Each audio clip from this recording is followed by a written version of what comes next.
Welcome to the show where the real ones ride. From the Browns to the block, we bring that pride. No cap, no spin, just talk that hits. From downtown lights to the Lake Erie grit. Yeah. Steam rises high off the Cuyahoga flame. In the city of work, we don't play no games. Yeah. Skyline whispers stories of hustle and grind. Cleveland's heartbeat never falls behind. It's 216, where the voices collide. Holding it down like a tide won't subside. No fluff, just fire. This truth takes flight. Let's get to the facts, yeah, starting tonight.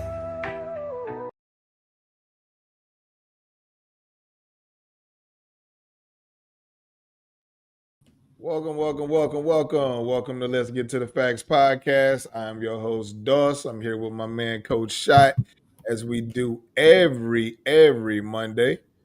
What's up, Coach? How you doing, man? Not much, Coach. How you? I'm good. You sound a little energy down, man. I'm all right. Just waking up. I'm good. Okay. So, how was your weekend, man? Anything happen? Anything exciting? You know, it's the Halloween time. Coach, it's always short, Coach. It's Yeah. always short for me. Nah, I get it. I went to a Halloween party. It was dope. Had a good time. So that was cool. What And then, you dress up as? I was the Emperor of Evil. So it was like some old satanic type shit. It was crazy. But it was cool. It was cool, man. It has a good time. It was a line dance party, so it was all good. Okay, that's what's up. So the Browns was on the bye week this past week, so we ain't really have a lot to. Yeah, I mean, there's a lot of sports talk to really talk about, and there's a lot of stuff going on in the world to talk about.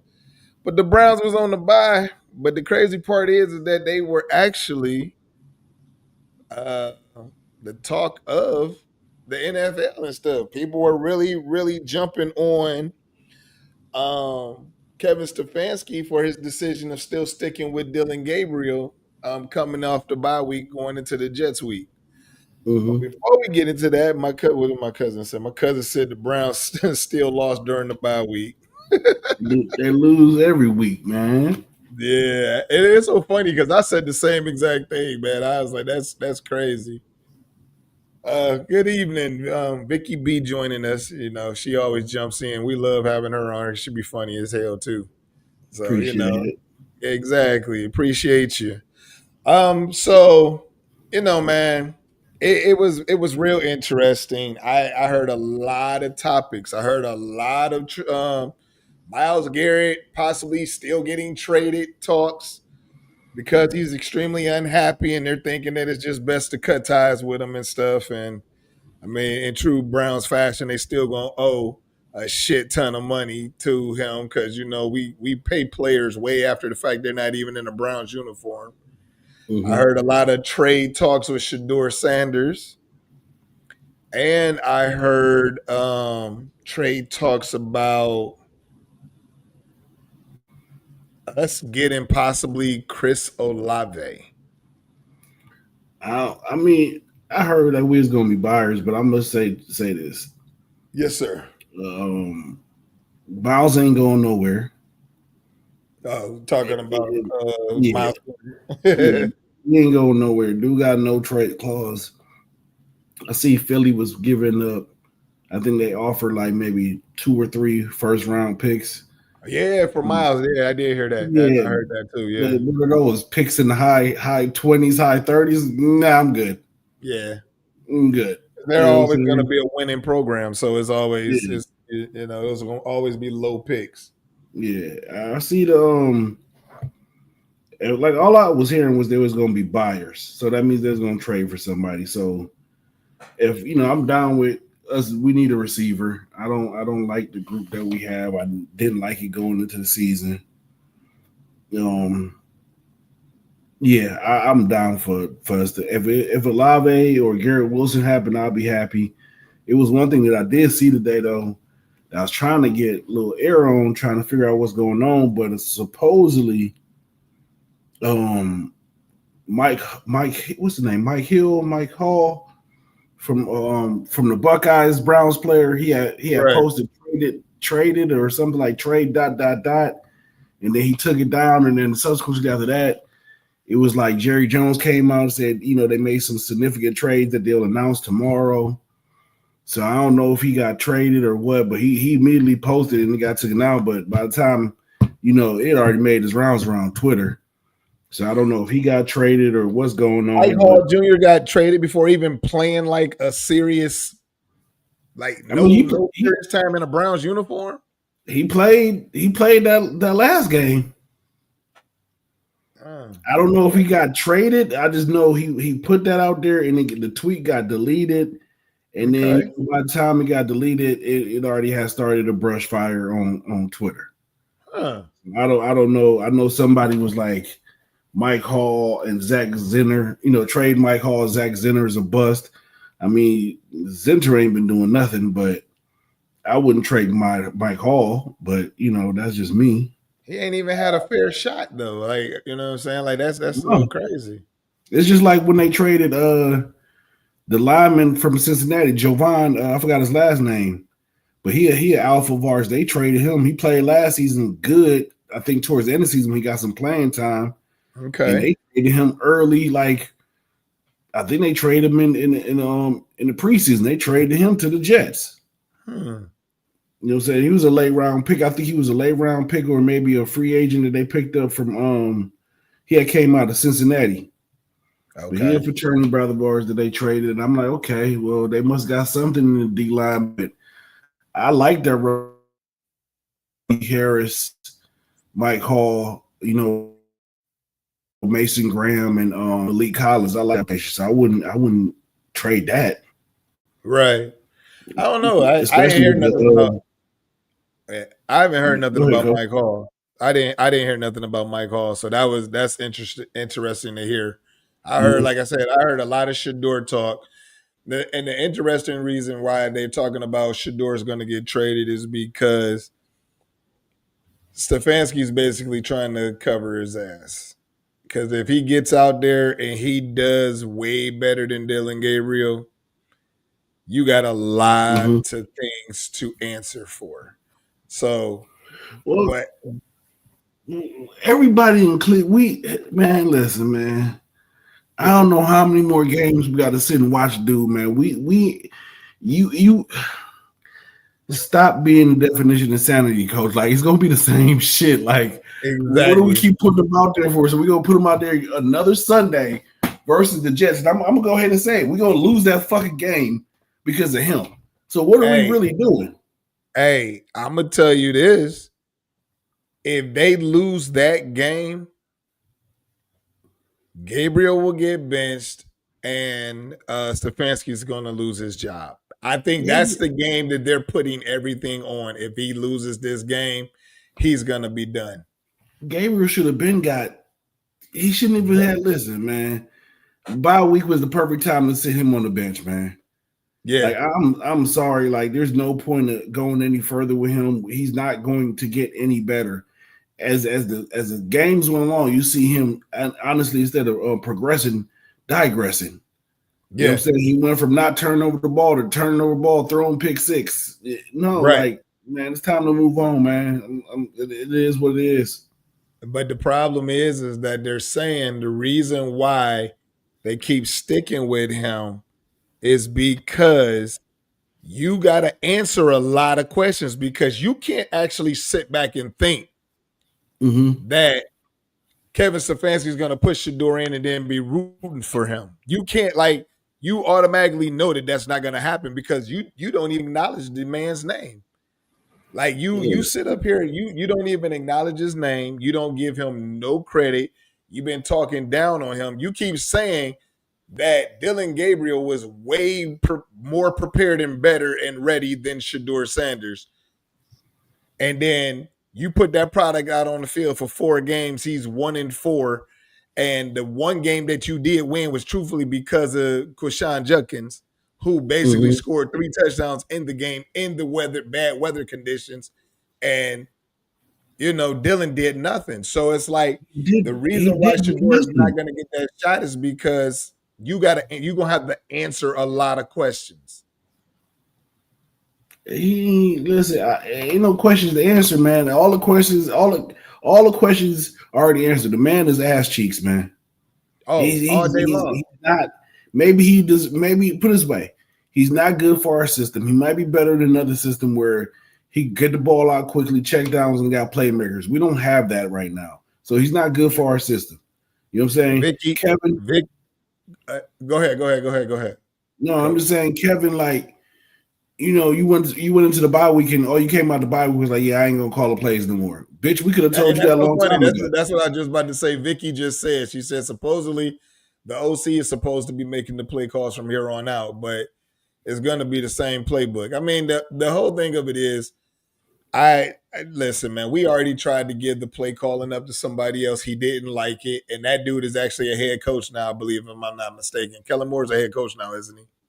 No, he ain't no head coach. I thought he got picked up by somebody, Mm-mm. but you turn around and you had a guy who had Josh Allen and made a lot of shit happen with Josh Allen. And you Mm-hmm. had him on our staff, just like we had Mike Vrabel, and we didn't utilize either one of those guys. Now Mike Vrabel got the Patriots looking like the Patriots of old, and I Mm-hmm. know Kellen Moore is somewhere. I just can't remember where, but I know if he wasn't a head coach, he's the OC somewhere. And the thing is you had all this experience in the Browns building, and we did nothing with it. So the problem is Kevin Stefanski when it's all said and done. But I keep hearing, and we're gonna move on to the next topic because it's still Browns talk anyway. But Andrew Berry is being placed on this hot seat, man, and I'm sorry. I gave you my example of the stuff. Was it last week or the week before that? Mm-hmm. If the roles was reversed, Andrew Berry is the head coach. Kevin Stefanski is the GM. We wouldn't even be talking about Kevin Stefanski. We would be talking about firing Andrew Berry. And I'm sorry, it just seems and it's given the feel like it is race related in that situation. Now that I'm not saying inside the organization, I'm talking about from the media and the Mm-hmm. fans, because everybody I look up is all blaming Andrew Berry, but it's like, dude, the man on the field that is Mm-hmm. calling the plays is Kevin Stefanski. And people keep trying to take that responsibility from him. Like he's not the one that's responsible for this. They keep trying to hold Andrew Berry accountable. Andrew Berry got you Denzel Ward. Andrew Berry got you Myles Garrett. Andrew Berry has put people in position. Yes, we did. I will continue to say that the Deshaun Watson deal was the worst deal in Cleveland or NFL history because $260 million guaranteed, terrible deal for a guy who was coming off of a lot of, off the field drama and injury prone. But when we sit back and we look at Baker Mayfield is gone. Deshaun Watson struggle in this offense. Dylan Gabriel can't do nothing in this offense. Joe Flacco couldn't do nothing in this offense. At some point in time, if it looks like a duck, walks like a duck, quacks like a duck, then it's a Mm-hmm. fucking duck, man. And Kevin Stefanski is a duck. And we keep making excuses for this man and keep on saying that, like, he is like he's not responsible. Andrew Berry is a recruiter. That is his job. It's your job to coach the talent I bring in. Simple as that. Yeah. All I'm gonna say is this: for the people that's just solely blaming Andrew Berry, those are the people that, to me, don't really know nothing about football. Um, I think the blame goes around equally. You say he's a recruiter; he's doing a bad job of recruiting because the people he picking to come in here ain't really panning out to what he's been recruiting them to do. But coach, So you yourself have been riding the Mason Graham train. You've been happy with he's good. Mason Graham. You Mason like Graham was Miles Ward. Miles Garrett. You like Denzel Ward. good. These are people that he's picked. So how is he not doing what he's supposed to be doing? I'm saying this when you don't get a receiver. Let's look at your receivers that you drafted. Okay.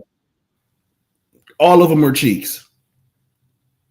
I don't think Every, Jerry Judy is cheap. no. I said drafted. There's I don't to me remember. I there's a honestly don't difference remember between receivers that we drafted. I could name them all for you, coach, but there's a difference between drafting and getting a free agent. A free agent like Jerry Judy was at some other, like you traded for him, you brought him over. Jerry balled out in the first 2 years. That's because he had a number one receiver next to him in Amari Cooper that was taking away some of the attention. Okay. So I'm gonna throw Jerry Judy to the wayside. I'm gonna just talk about the draft picks by AB. Receivers trash. Okay. Trash. Okay. Let's go. Let's talk about your offensive line picks. Trash. Every one of them. None of them have, like, you got Wepler. Love him. He's from Ohio State. Got injured 2 years in a row. Haven't even really seen the field, but except for like, but you can't fault that man for injuries, coach. Listen, I'm not faulting him. I'm just going down the line, coach. Right. But even when you talk about free agency, we brought dudes in from free agency. Them dudes can't stay healthy either. I'm not coach. I'm talking about drafts. I said I ain't talking nothing about free agency, coach. Okay. I'm talking about your draft picks. Okay. Every draft pick, other than you, you made a hit with Denzel. You made a hit with Miles. You made a hit with my cousin said that he didn't. My cousin said he didn't pick Miles. He probably didn't. I think Miles was before then. How long is Miles? Okay, so I think Miles was probably Dorsey. Cause you saying that Andrew Berry has been here for 6 years? That's what I'm trying to see what he says. What all players have AB drafted for the Cleveland Browns? All right, here go AB's picks. Okay. This let's just talk. We're just gonna go look at. Well, hold on. This was this year, so let me go back to draft history. Yeah, let's go. Let's see what he ran through. Let's load it up here. This is what. That's what okay, so we're gonna go back to. Let's say, okay, he was here. We're gonna go back to 2019. Okay, let's go. Okay. Because because he drafted Baker. No, he didn't draft Baker. No, Baker was already here. Baker and then was Dorsey. Okay, so after that, let's just go up to, let's just say 2020. Okay. Okay. This is what he drafted. Jed Wills, no longer here. Grant Delpit, still here. Jordan Elliott, no longer here. Jacob Phillips, no longer here. Harrison Bryant, no longer here. Nick Harris, no longer here. Donovan Peoples-Jones, no longer here. All right, let's go. What was that now? We are down in 2021. First round pick, Greg Newsome, no longer here. Second round pick, JOK, injured, so you get an asterisk for that. Anthony Schwartz, you screwed the pooch on that one. Boom, you drafted him third round pick, 27th in the third round. James Hudson, no longer here. Tommy Togiai, no longer here down in Texas, doing a solid job as a defensive lineman. Tony Fields, no longer here. Richard LeCount, no longer here. Demetric Felton, no longer here. Now we in 2022. Emerson, still here. Alex Wright, here. David Bell, injury. Perrion Winfrey, no longer here. David Bell just retired. Yeah, he's injured. He was. Yeah. I think he would have been a solid player for us, honestly. Yeah. Perrion Winfrey, no longer here. Kay York, no longer here. Jerome Ford is about to be his last season. Michael Woods, no longer here. Isaiah Thomas, no longer here. Dawson Denton, no longer here. He got traded to Buffalo. All right, now let's go to 2023. Cedric Tillman, cheeks, always injured. Siaki Ika, no longer here. I don't even know if he's even sniffing a football field somewhere. All right. DeJuan Jones, injured.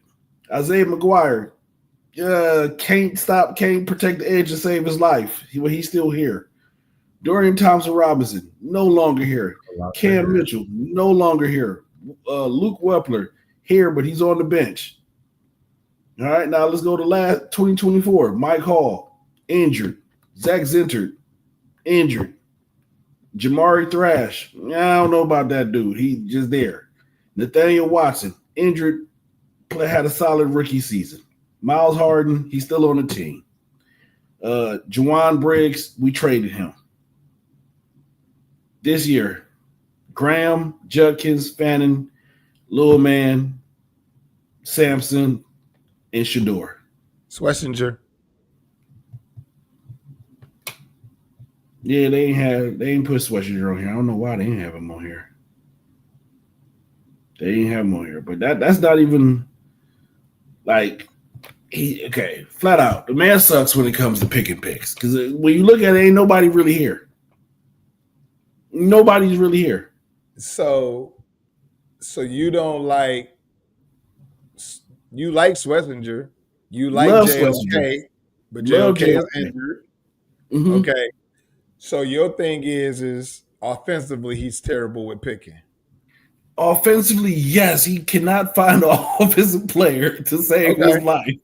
All right, well, I mean, I get that, but listen. He might just need to make the picks on defense solely. Stay away from offense. But wait a minute. Wait. Didn't he pick Nick Chubb? No, Nick Chubb was Dorsey. Okay. Huh. Nick Chubb came in with Baker Mayfield. Okay. So I guess maybe I do need to get on him a little bit more then. I'm just saying, Coach, like with me, if I'm going to blame somebody, if I'm going to blame the organization, it's going to be 70% Stefanski, 30% him. I you know what I'm saying? Like, because 70%, you as the head coach, you got to make that shit work. You haven't been making it work because some of these players have gone on the other team and had success. Exactly. So it ain't sometimes, like I said, it ain't the players, it's the coach or the system. Right. You know what I'm saying? Like I said, Dylan could go somewhere else. Maybe he could go to another system and be a good backup or maybe a average starter somewhere. But this is just it for him. Yeah.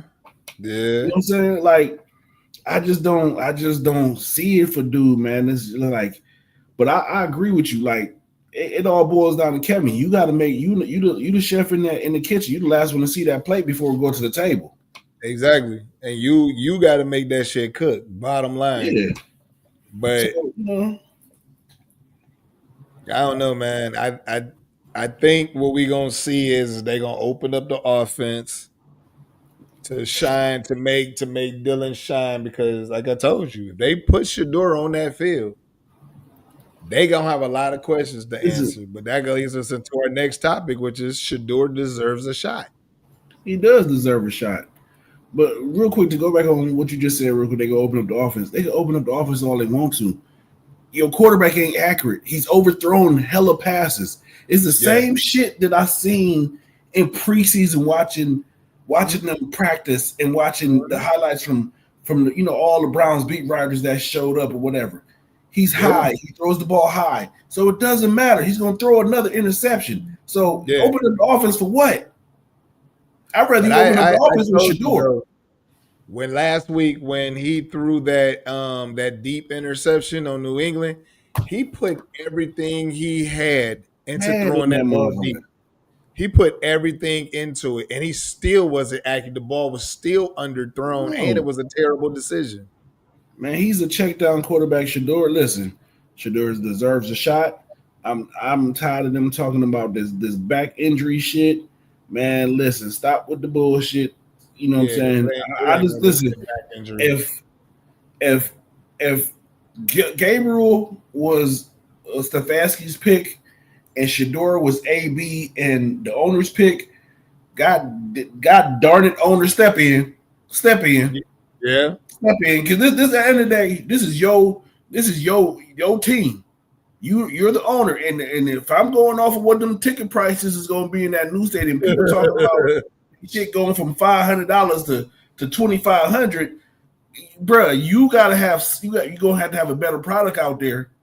You gonna have an empty ass dome. You're That's gonna what have you an gonna empty have. ass dome, and you better just wait. You better hope you get them NCAA tournament bids and concerts because Nick, bruh, we ain't Yeah, listen. yeah. Coach, I can't even listen. The closest I'm gonna get to that stadium is riding by to the airport. That's the closest I'm gonna get to it. I'll ride by it to go see it and shit. But when I heard them ticket prices, I was like, you can eat it. Yeah. You can eat it. So you know what I'm You- saying. I just like, yeah. My cousin said that the offense has been ass since Van Pelt and Callahan left. True. I agree because Callahan had the line working. Had the line working. That's why I'm Yeah. saying I don't know why the Browns, like, as soon as his son got fired, I'm on the horn like, yo, can you come back as a special advisor? Can you come help us out? Yep. You know what I'm saying? Yep. I don't get that. As soon as that happened, and yeah, once Van Pelt, even though I didn't really care for the dude, but the offense been cheap since then. Yeah. So Yo, I don't cousin know, ain't but wrong. it's obvious that Stefanski don't know how to call the offense. That's why So I'm glad he gave it up. it's shit. I mean, but it's gonna be with restrictions. Nah, It's man, gonna be like I call the plays. I'm just gonna tell you the plays to call. nah. Listen, I don't know about no other coach. I can't work up under that condition. I'd be like, listen, just give me my walking papers. Yeah. If you hired me for a job, let me do my job. Like, I'm gonna take your suggestions here and there, and yeah, you might could overrule on one or two plays in key situations, but you ain't about to be sitting up here and say, "Hey, call this play every." No, man, bye. I quit. Right. Yeah, no, I definitely get it. I definitely get it. Yeah, But my thing, man, with this whole Shador stuff, Shador deserves a shot, but we already know the yeah. reason why he's not going to get the shot is because if it backfires on Stefanski and he shows that he can elude the pressures, because obviously the dude was the most sacked player in college football at the time, Mm-hmm. and he was still able to put up a high ass accuracy percentage, yardage, touchdowns, and everything. He never quit. He fought to the end.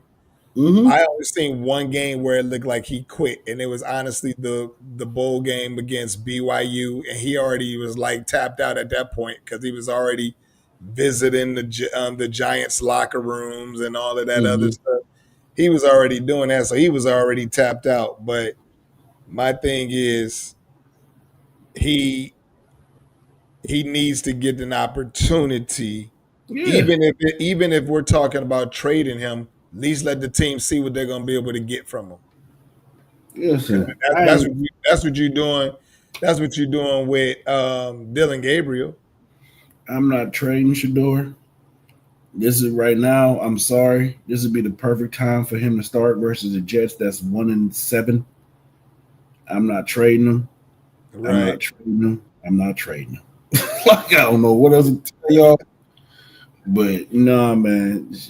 I just wish we never did. Like, I'm just thinking about the receivers we could have had if we wouldn't have drafted Dylan Gabriel. It just could have helped us out way more than what we're doing right now. We could have got Jade. Yeah, move on. Yep. I'm so fucking done. Like, we look for real though, man. We could have got Jade at a 5th-round draft pick. He would yeah. have been a hometown kid. He Mm-hmm. brings energy, and he would match well with Jerry Judy. Him and Jerry Judy would be like CeeDee Lamb and Pickens. He would have been better than the bums that we got. Yes, all I'm day long. sorry. Tillman, you're just big for nothing. Yeah. Nothing at all. People don't I'm like, understand sometimes all that muscle and shit, man. All that muscle and stuff is easy. That's how that should be tearing. yeah. Sometimes, and that's why them dudes be hurt all the time because they ain't got no flexibility with it. Him and the other receiver when they came out of Tennessee, Jalen Hyatt, they both had problems. The problems was they was injured. They was injured. Mm-hmm. And the problems are still carrying over to the league now. They're injured to the point where I watched a Giants game where he caught a pass and they almost booed him. They was like, "We, where has this been?" You know what I'm saying? Right. Like, come on, man. Like, sometimes your current existence on a current team is your precursor for your future. Sometimes you just can't get rid of that injury prone stuff. Like, I'm not gonna lie. Like, when I played football, I sustained a lot of injuries. I would like my team tell you, but I never. Only time I missed the game is when I actually like tore my meniscus. You know what I'm saying? Other than that, I'll get injured in the game, go on the sidelines. They'll check me out, and I come back in. Right. You know what I'm saying? But all I knew is that at some point in time, later on, if I kept playing, I ain't gonna come back in. Like, you know what I'm saying? I get it. I get it completely. I don't know, man. I'm just at the point, man, where I'm just like, the world is talking about it. You know, the world is talking about it. You can't tell me that, like, Kevin Stefanski usually has no problem with taking questions before and after games. Now, when you look at it, when you look at his face, the dude, the dude sits back and he's just like, you know, I don't want to talk about this. I don't want to talk about that. I don't want to talk about this. I don't want to talk about that. Now all of You a sudden don't you hush. you don't want to admit your shortcomings. You don't You don't want want to to. admit you wrong. You know what I'm Exactly. saying? You wrong. Like, everybody and their mama can see that you wrong. You the ones that just I can't see it. Stevie Wonder out in this bitch. Like, you can't. Everybody sees it, bro. Like, Right. come on, man. Hmm. So let's all right. So then look, Stefanski's job is on the line due to Joe Flacco. Now, Joe Flacco is 11 touchdowns and 2 interceptions. And Mm-hmm. what? In what, 3, 4 games? Mm-hmm. He only had 2 touchdowns and like how many And like eight, interceptions? I think it was like 6 or 8 interceptions for the Browns. I think it was 2 or 5, 2 and 5, maybe 2 and 6. But you Mm. go over to Cincinnati, you 11 and 2. Now I'm Mm-hmm. tired. I'm tired of people being like, it's the weapons. He got the weapons over there. He got the best receiver in the game, and he got the second best receiver. And I'm like, no, Higgins is not the second best receiver in the game. However, he is an impact player. But here's the thing. Okay, so then what's to say for all the other people that he's sparking? They got people playing good because he's hitting the third and fourth receivers too, and they making shit happen. It's the simple fact of the matter is this: their play calling is better. That's it.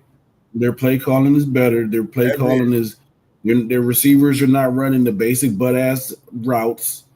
Their play calling is way better, High school route yeah, tree.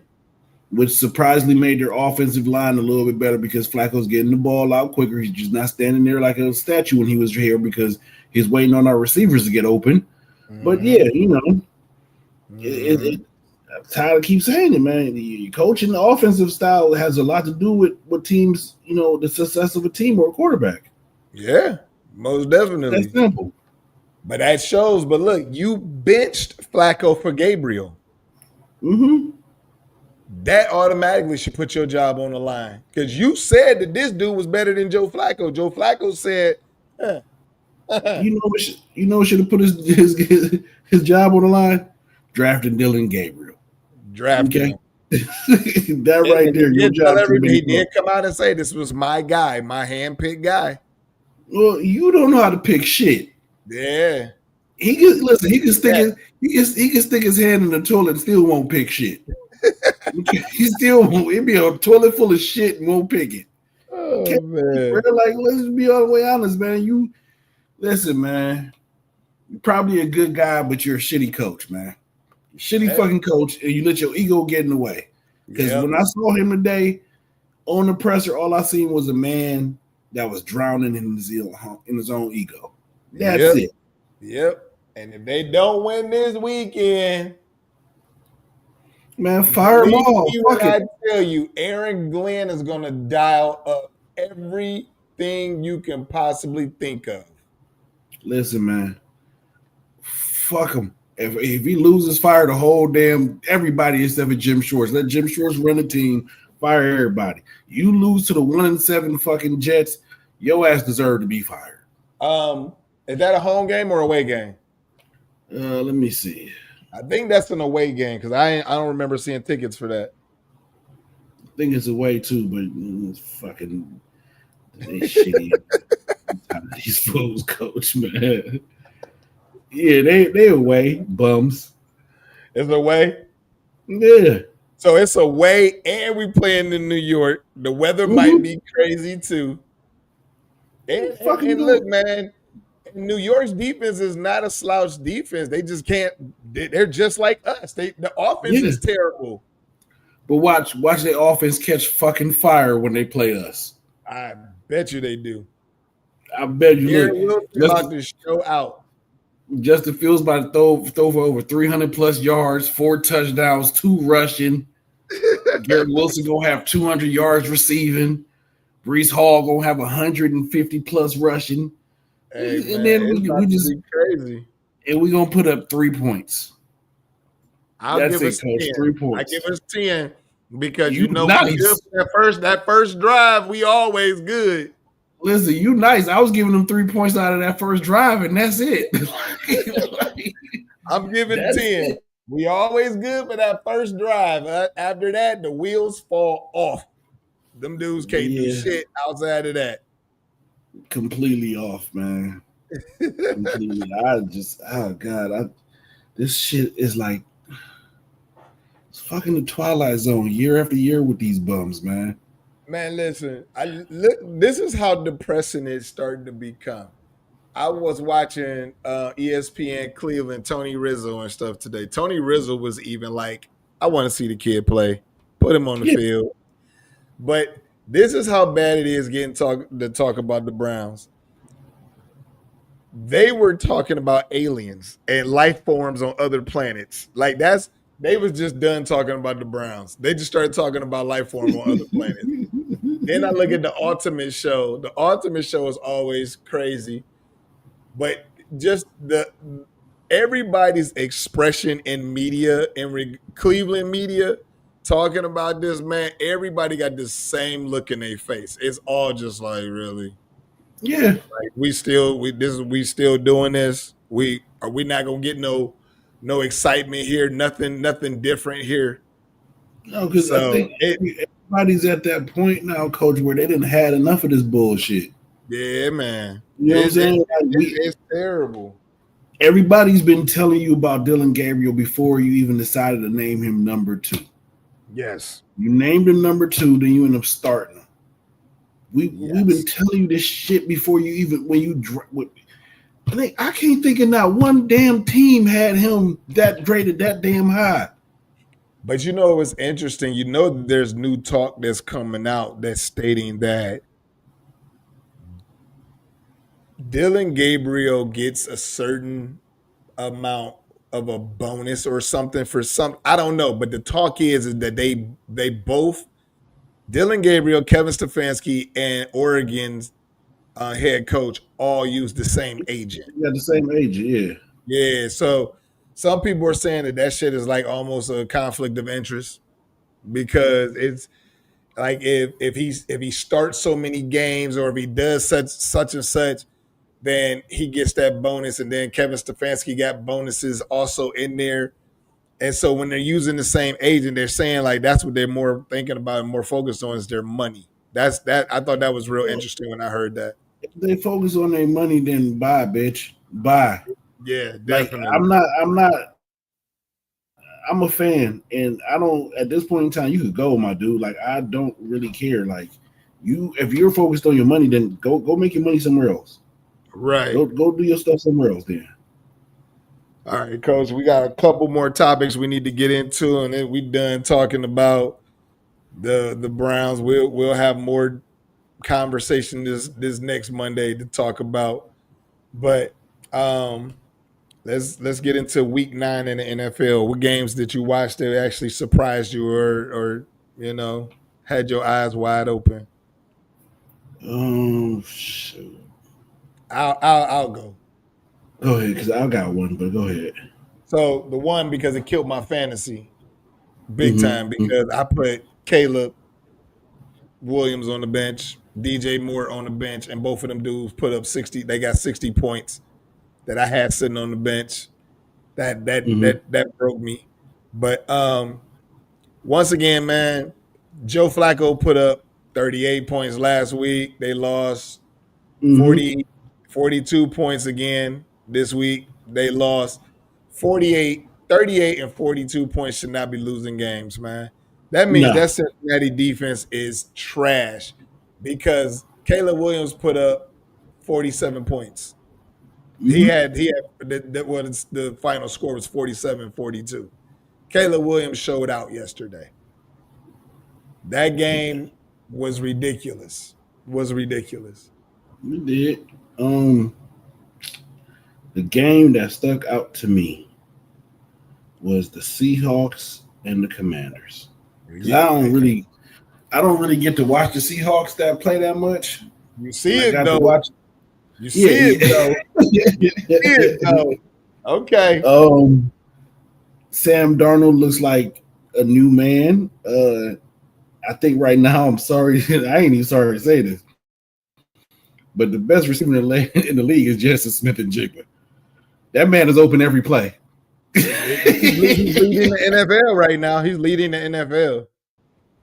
I don't care if he's leading, trailing. I don't care. I saw him run. I saw that man run routes. He's the best receiver in the league. That man is open every play. And he's doing his thing for sure.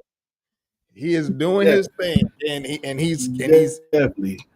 And the crazy part of it is we ain't even missing Metcalf. We're just like, all right, we got Cooper Kupp, we got this other rookie kid Thornton. Y'all not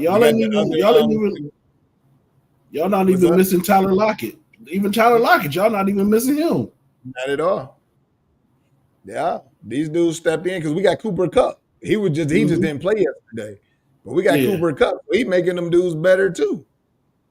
So I got to talk real quick about two disappointing ass games. Oh shit! The Packers and the Lions. What the friggity fuck was y'all doing losing to the Vikings, Lions? Hey, but truth be told, though, that's always a battle game. I'm just surprised. It's always a battle at home. Yeah, that's always a battle game. That's always a battle game. And the Packers just shit the bed against the friggin' Panthers. I just don't get that one. Y'all scored 13 points. Yeah, I don't get that one at all. And you kept throwing screen passes, which is really weird to me. Like people do pay attention to what y'all do. It's called scouting. Like, come on, man. Like, y'all been throwing a ton of screens, and you ain't think nobody was going. Your line wasn't gonna be able to just move the Carolina defense and open it up. Like I don't know, man. That's so crazy. But those two games, I'm like, oh man, what the heck? Hey, they saying the Panthers is 5-4. Are they? I don't know. Yeah. I didn't even think they won 5 games. I didn't even think so either. NFL current standings. ESPN got them at 5-4. Got the Packers at 5-2-1. Let's see here. Yeah, they are. Yeah, they're 5-4. They're second in the NFC South. Dude, they're 5-4. And they started off looking terrible. Yeah. When the fuck did they win 5 games? And yet the Browns can't win shit. Well, we're 2-6? 2-6. Disgusting. Bottom of the AFC North. Disgusting. Yeah, I'll tell you the game I was disappointed in was the Steelers and the Colts. Yeah, I was rooting for my Colts. It made Daniel Jones look like old Daniel Jones. Mm-hmm. But it was more his offensive line than anything. His offensive line let him down big time. No, like it wasn't even like the outside rushing so much of TJ Watt. Like, don't get me wrong, he got there. But the one thing I noticed is that he got a lot of his balls batted. So they must realize that he don't drop back far enough to clear space. or they just know that he throws on the line like he don't move his arm or whatever because he had like 6 passes batted yesterday. It was crazy. Yeah, But his offensive line was getting bull rushed right up the middle. Like his guards, center, you just seeing getting that, blown off the ball. saw that a So lot. yeah, I don't really want to put it all on him, but I mean he got to kind of take some responsibility and shit. And then we got Denver Broncos is 7-2. I guess they're Yep, legit. I guess they're yeah, legit. legit. Bo Nix, I like They're Bo Nix, legit. but they're legit. They are. What about what, Who else? Kind of. Jaguars and Raiders? Yeah. Brock Bowers came back and made Geno look like a quarterback again.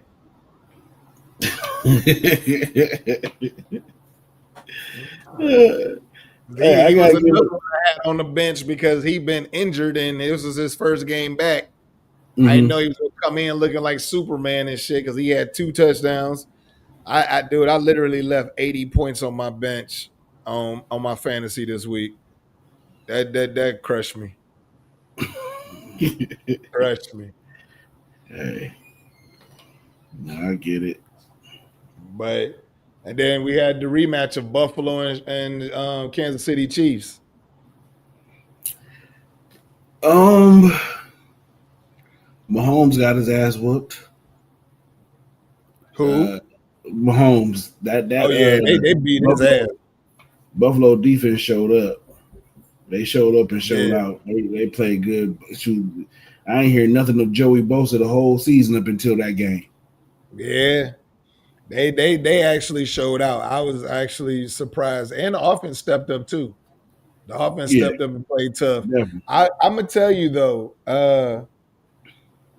if Kansas City loses Rashee Rice, they're gonna be in trouble because he is literally like their He's there. everything guy right Yeah, he now. did everything. Yeah, he their everything guy. I knew he was good, but I didn't think he was that damn good. And he out there doing. He running the ball. He catching everything that you throw him. He's like unstoppable. Mm-hmm. He's Yeah, is better. Like that offense is more productive when he's in there. You can see everything going, working out and moving everything fast. Like I seen a man in the backfield. I seen him everywhere. So I like that. Especially only thing that with Kansas City though, they got a lot of injuries and a lot of yeah. people coming back. So I ain't really counting them out as of yet. But I still don't like them. Right. Oh man, I mean everybody over that whole Kansas City movement now. It's like, all right, we want other people now. Like, move Yeah. on.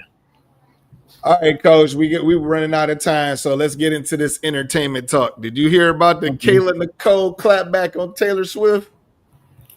I I heard about it, but I'm gonna tell you like this, Miss Kayla Nicole, you ain't had to say nothing, man. Y'all are in two different leagues. She didn't say Um, anything.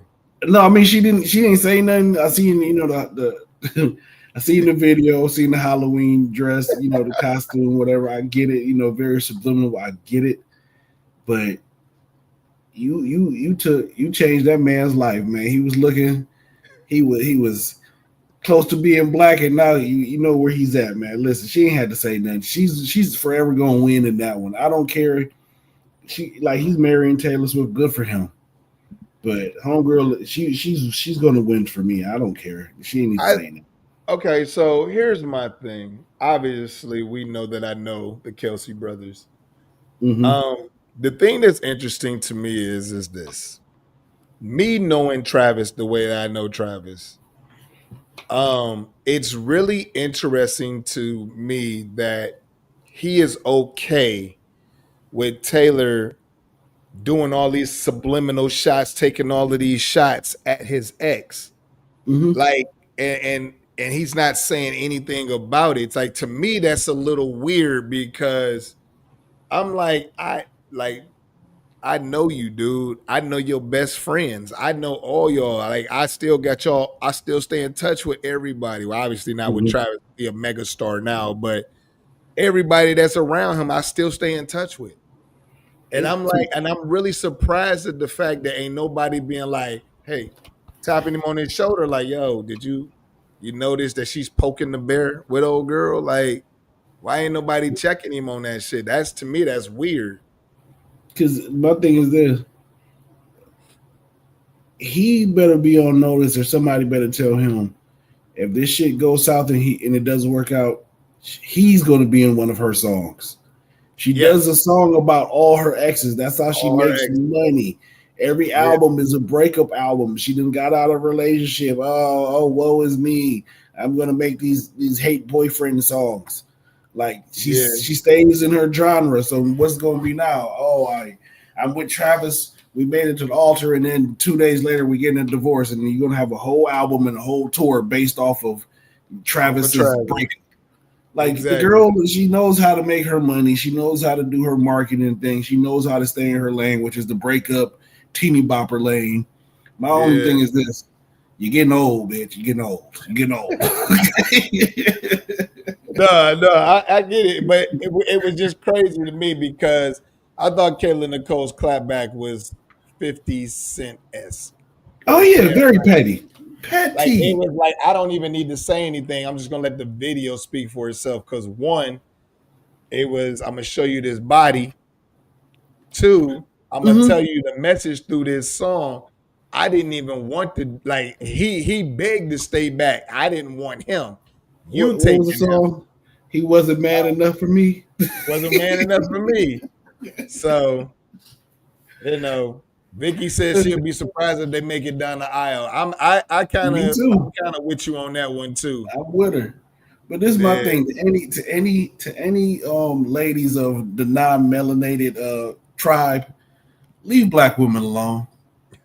Leave them alone. They've been clapping back before birth. They've been clapping back in the womb. Leave them alone. Listen. They are the pettiest of the petties. Leave black women alone. Like just listen. When you go to the dictionary and look up the word clackback, it's a black woman. Okay, she defines it. She's the picture. She's everything. Just stop. Just yeah. stop. Just stay. You know.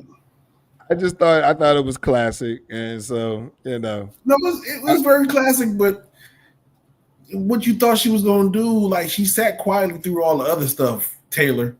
You exactly. poking a bear, and a bear gonna attack that at a certain point, and you got what you got. You got what you got exactly. So it's like leave the shit alone. All Shit. right, man. So we're gonna move on to our politics section. So listen, I was listening to this 60 minutes interview with Donald Trump. The first thing I noticed is that he he's very clever at what he does. That's one thing I'm gonna give. He really is, man, with gaslighting and projecting. He is an absolute all-star. We're gonna Big talk league. about this is lady who says we're gonna talk about 42 million Americans, Democrats. Democrats. That's instantly out of his mouth. Democrats. Democrats did this. It's the Democrats doing. Now, you sitting up in there saying that we've tried to vote 13 times. Yeah, you did. And they told you that we would change this one thing and we'll vote for it. You won't Mm-hmm. change it. So therefore, you ain't trying to be bipartisan. So your thing is the Democrats are crazy. In the moment, it's like buzzwords, and he say this shit, and then his people are like, "Oh!" It's like it's like he hypnotized them, and they hear Democrats are crazy, and then they're like, Mm-hmm. Democrats are crazy, Democrats are crazy, Democrats are crazy, and so it just keeps spreading and spreading and spreading. He triggers them so easily. I swear that they're under a hypnotic spell. I swear they are because the shit is just it's crazy to me. But Mm-hmm. what I wanted to talk about was the part in that interview that bothered me is she says we see ICE breaking windows, snatching people out of cars. Don't you think this violence has gone far enough? And he says, no, I don't think it's gone far enough. I wish they would go further with it. He wants to, because this is the thing. Like he wants to see a shootout. He wants to see the city Mm-hmm. under siege so he could call in the military. You know what I'm saying? Mm-hmm. He wants them to pick it up more so then people get mad and want to fight back and then everything. Like, dude, I don't know what else can go wrong. Y'all through, I think it was like pepper spray or something at some kids trick or treating in DC. Like, come on, man. Like, at the end of the day, you could blame the Democrats all you want to, but the American people know who's to blame. And I'm gonna just say this, folks: pay attention to what's going on in Italy. It's not being put on the news. Italy, ain't nobody been working in Italy. They just stopped doing everything. They said, "Fuck it." They got tired of their government. Pay Yep. attention to what's going down in Mexico. The cartels killed a mayor. Now Gen Z is acting the fuck up, and this seems like Gen Z is going to be the ones that starts all the trouble. Good for y'all. Go ahead, keep doing what y'all doing. But is when you see all the protests and all of it, like even down in Tibet and all them other places that then had, cities and governments overturned. It was all started by Gen Zers being mad, being internet being cut off and being surveilled and all this other stuff. Mm-hmm. And just pay attention, man, because to me, it's I hate to say what JD Vance said. It's gonna be a little bit of pain in the very beginning, but it's gonna be a lot of hurt at the end. And also, I want to say this: pay attention to what happened in the past. Hitler also built a ballroom. Okay, Hitler all also fascism leaders. Yeah, the Nazi Party also a lot of them escaped to Argentina. Now the American government then gave money to Argentina to rebuild a section to where all the Nazi parties went. So if that's not telling you that they trying to get out of here when shit hit the fan, they know shit's going to hit the fan. They know they're all going to be in trouble. That's why you have a Stephen Miller and the rest of them staying on army bases being protected by the army right now. They're living in houses that generals used to stay in right now. And that's for a reason, because they know when shit does hit the fan, they going to have to get the fuck up out, because that's who people are coming for first. So and they need to. And they need to. I second that. They need to. And, hey, so Trump, you want more violence, you going to get it, but it ain't going to be, it's not going to work out to how y'all imagine how the shit is supposed to work out right now. Just be happy that y'all been stealing all this money from the American people. And I think y'all should have if y'all don't have an exit plan already, y'all should get one together pretty soon. Hey, it don't ever work out good, man. It doesn't. Not for fascism, and it's just like all of those dictators and all of that type of shit, of that type of hatred, they all fall hard. Mm-hmm. So it's just a matter of when it's time for them to fall, and they just need to make it happen. But like you said, I do think it's going to be the Gen Z crowd, because they are starting to get irritated with stuff, because one, they're realizing that like survival in this world, in this country, is hard, dude. People not finding jobs and shit. That pressure bust pipes. Bust pipes. But my thing is with these soldiers on the ground, now you about to have a moral ethic thing. Mm-hmm. Are you gonna turn on the American people? Because when the shit hit the fan, and then y'all need American people to support y'all, and ain't nobody supporting y'all, we gonna have a problem on our hands with that situation, or they gonna have a problem on their hands with that situation. As coach, it's sad to say it, but at some point in time, everybody's gonna have to make a decision. Everybody's gonna have to make a decision right there. You know what I'm saying? And then you're going to have to be comfortable with your decision that you made at some point in time. Because I can't, now I'm looking at the ICE agents and I'm like, okay, these ICE people ain't nothing but Proud Boys, the Oath Keepers, whatever. Those is people that's out there right now. Yeah. You know what I'm saying? The military ain't even out there. But once if they do get out there, y'all going to have a decision to make. Because are you how can you, and now this goes to everybody that's in this little ICE thing. How can y'all do this and go home and sleep comfortably at night? But I guess that's the same questions that they asked the Nazis back in the day. So I don't know.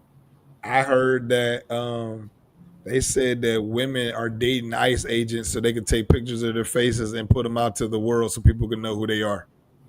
Hey, that would make sense. Shit, expose I heard that. I said, whoa, okay. You just doing dirt, like I said, and it just hurts me more and more when I see more and more ICE agents of melanated skin complexion out there doing it. I'm like, dude, y'all really Y'all act Yeah, like man. once they done getting rid of everybody, y'all ain't next. Y'all think y'all safe? Yeah, Like, exactly. They said a lot of people wearing those masks because a lot of them are Hispanic people. yeah, So I yeah. heard that. I thought that was interesting. All right, let's move on to this next one because we already had our time, but this has to be talked about. So JD Vance possibly head to divorce. So look, man, I don't know. You ever watched The Handmaid's Tale? Yeah, no, I ain't never watched it, but I know. Go ahead, Okay, so coach. look, I posted this on my TikTok page. Now, on The Handmaid's Tale, Mm-hmm. there was a woman like Erica Kirk, Charlie Mm-hmm. Kirk's wife. There was a woman, her name was Serena. She was behind her husband in this big movement that they made that changed the country, which was Gilead, which is where they stayed at. Mm-hmm. Later on down the line, Serena's husband gets killed. Okay. Mm-hmm.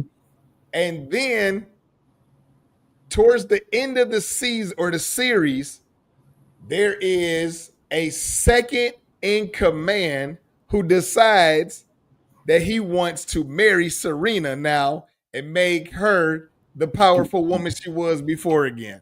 I said if that ain't a goddamn play out of the goddamn series, because it's interesting. Your husband ain't even been in the ground a year. He ain't even been in the ground 6 months. And you already in a love triangle with JD Vance?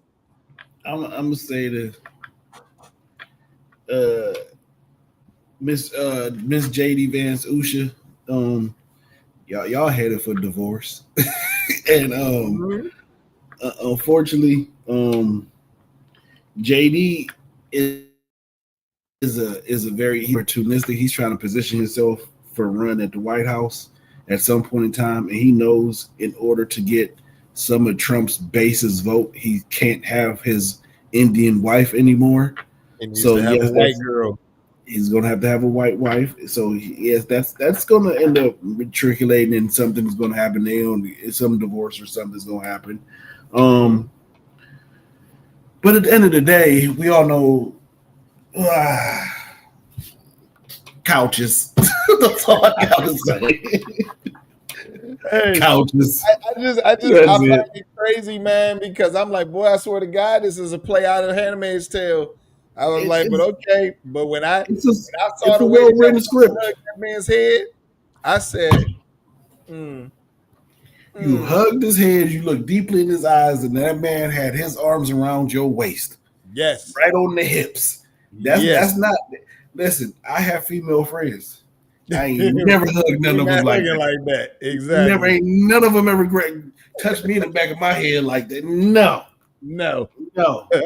So y'all keep playing with fire. Go ahead. Yeah, Go ahead. because I mean, the crazy part of it is that that woman knows a lot. Yeah, His soon to be ex wife, she knows a lot. So then the she knows a question is, lot. if something happens to her, you already know what it is. Hey, I wouldn't. I wouldn't listen with these politicians, and I ain't gonna say just Republicans, but with just politicians, I wouldn't be shocked. Y'all knowing they're just off people that y'all don't want anymore. So I wouldn't be Yeah, shocked, bro. I I just wouldn't think be it's real like interesting that upset. The Republican Party has just everybody just gets divorced in that party. Margie Taylor Greene got Yeah, divorced. yeah. What's her name? Lauren Boebert got divorced. Mm-hmm. Like all of these people just get divorced constantly, But, and it's but like, remember, Coach, they're the party of family values. no, they're not. No, They're they're the not. listen. They want you to have them babies. They want you to stay mother and wife to get wife and husband together. They want you to, but then they don't want you to. They don't want to help pay for them kids. They don't help give you insurance for them kids. They don't want to do nothing.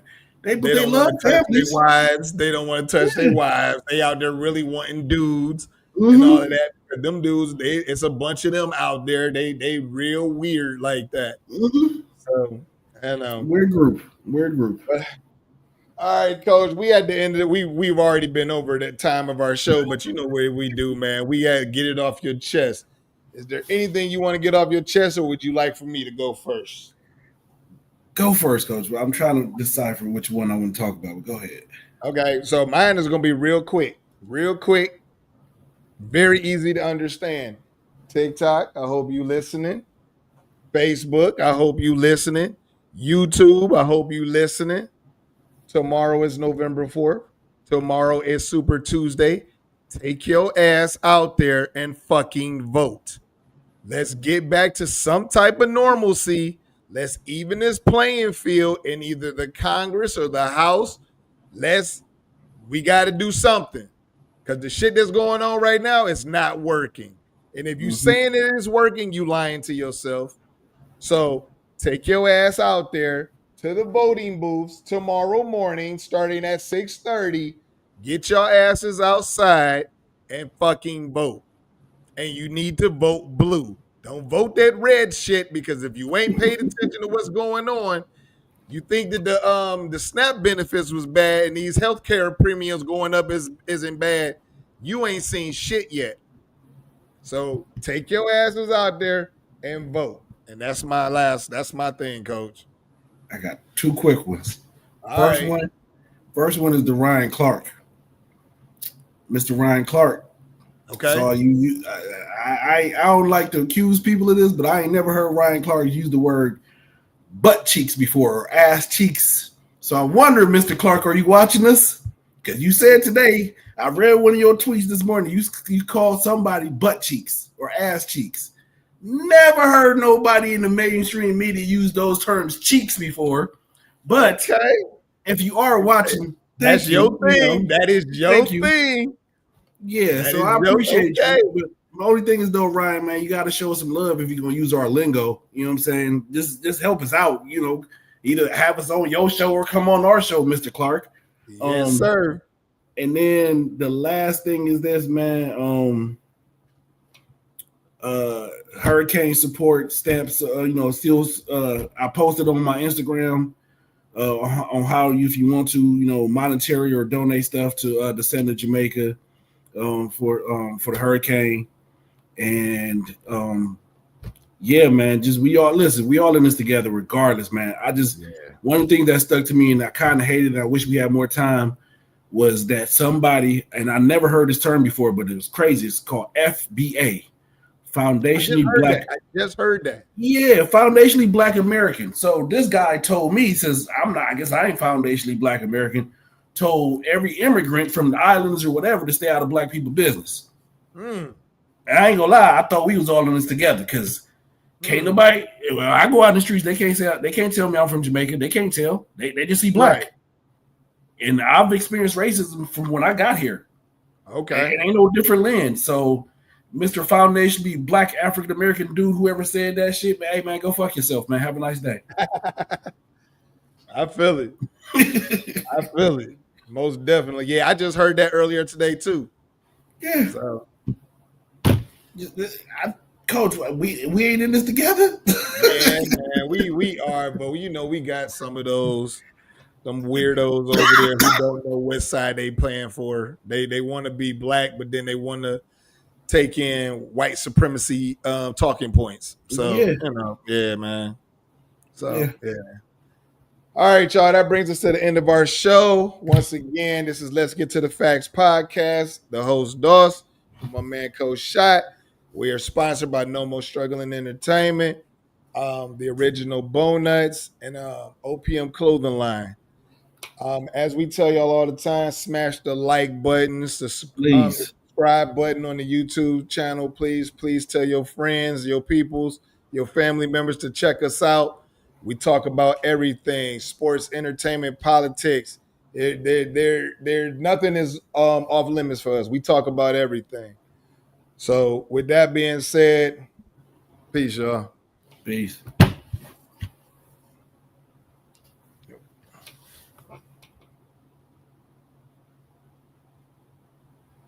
right, cool. All right.